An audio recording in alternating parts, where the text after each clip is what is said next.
Greetings, you river wheel aerialists.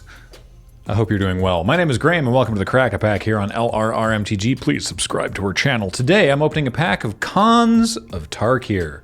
This pack of Khans of Tarkir was given to us by Mageson Mage's Son at Magic Fest Vegas 2019. Remember Magic Fests? That like brief dip between Grand Prix and Magic Cons? I say brief, I don't remember how long it was. Khans of Tarkir. Let's get into it.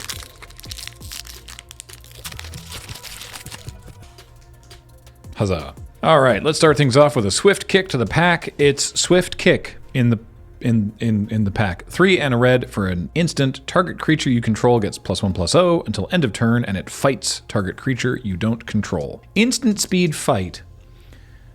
Yet bad. I mean, not unplayable, but 4 mana for an instant speed fight that didn't pump the toughness of the creature that you had. I guess you gotta hope you're playing in prowess, but like swift kick was not it. Oh, you know who was it?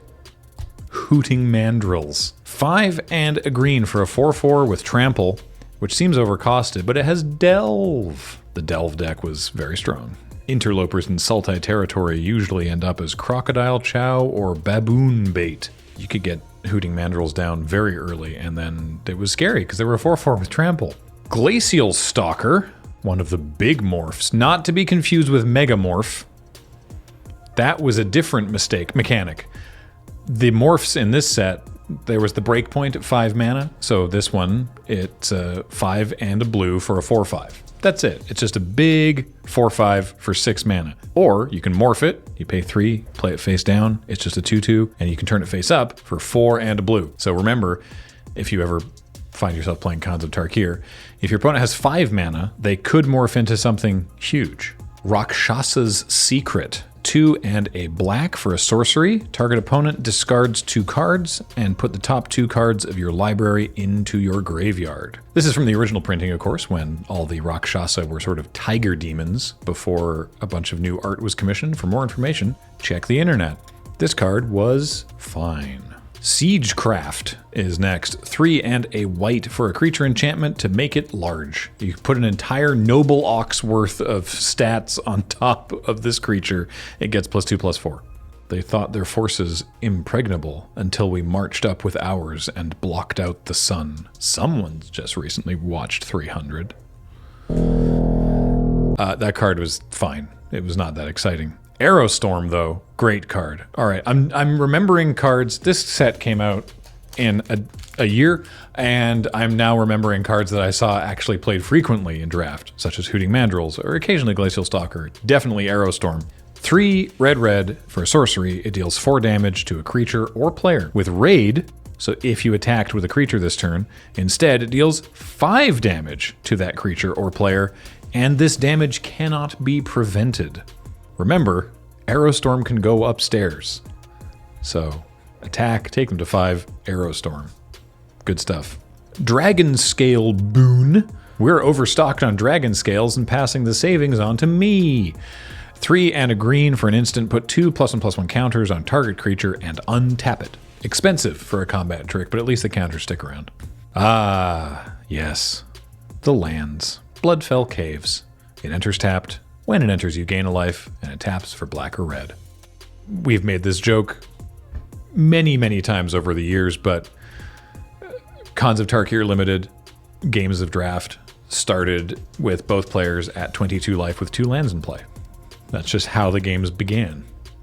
Wetland Sambar, which I believe we referred to as the speed bump, because it was a creature that was designed to get out there and aggressively block morphs. Because it's a 1 and a blue for a 2/1. That's it. It's just a 2/1 elk. But you know what it can do? Block a 2/2. Yeah. Mardu Skull Hunter. Now this is a good one. 1 and a black, also for a 2/1. It enters tapped, which is rough, but Raid. When it enters the battlefield, if you attacked with a creature this turn, target opponent discards a card. So if you can get a 1-drop down, and this is your 2-drop in the Black-White Warriors deck, very, very cool. You just like idly random discard It's good stuff. It entering tapped, not really a downside in the early game. Ooh, one of the tri-lands. It's Mystic Monastery. Enters tapped and taps for the full Jeskai. That's blue, red, or white. When asked how many paths reach enlightenment, the monk kicked a heap of sand. Count, he smiled, then find more grains. So a lot. You just say a lot. Quiet Contemplation is next, speaking of the Jeskai. 2 and a blue for an enchantment. Whenever you cast a non-creature spell, you may pay 1. If you do, tap target creature an opponent controls, and it doesn't untap during its controller's next untap step. Quiet Contemplation and Goblin Slide were the 2 enchantments in Jeskai that did fun non-creature spell stuff. Goblin Slide was, I would say, inarguably more fun, but Quiet Contemplation's a neat one. Despise. Just really despise. Single black mana, sorcery, target opponent reveals their hand, you choose a creature or planeswalker from it, and they discard that card. A little 1 mana hand attack. It's gonna hit a creature or a planeswalker. Cool. It's no Thoughtseize, but it also doesn't cost you 2 life. We have a mountain and a morph token, and our rare is a mythic. It is Ugin's Nexus. 5 mana legendary artifact. If a player would begin an extra turn, that player skips that turn instead. If Ugin's Nexus would be put into a graveyard from the battlefield, instead, exile it and take an extra turn after this one. So, the first ability is like weirdly targeted tech against Turbo Fog, I guess? There can't have been that many take extra turns decks kicking around at that time, but sure. And so I guess the idea is that you pay 5 mana, put this into play, and then sacrifice it somehow so that you get to take an extra turn. And that seems much more exciting. Is this good? I don't know that it is. I thought Ugin's Nexus was a different thing, but I think I'm conflating it with Nexus of Fate. The buy a box problem. Huh. Well, I may not have necessarily heard of it, but it is worth $2.30. So the bulk of this pack, if you're opening a pack of Khans of Tarkir and you're not hitting a fetch land, or James tells me Altar of the Brood, then you're not really sort of looking at dollars.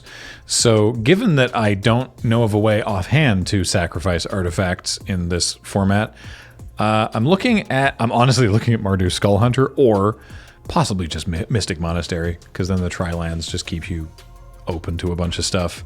I don't think I'm going to be first picking Ugin's Nexus here. You could even take Hooting Mandrills. No, I'll take the tri-land. We'll start by taking land and see where the pack takes us. And it takes us to the end of this episode of Crack a Pack. Thanks everybody for watching. A reminder, everything we do here is brought to you by you and your kind support of our Patreon at patreon.com/loadingreadyrun, or by becoming a member on this channel. And if you can't financially support us, that's cool. Leave a comment, like the video. All of that fun stuff helps us out a lot. We really appreciate it. I've been Graham. James has been on Tech. Matt Addis, Heather gets them online. Thank you all so much for watching. We'll talk to you next time. Bye.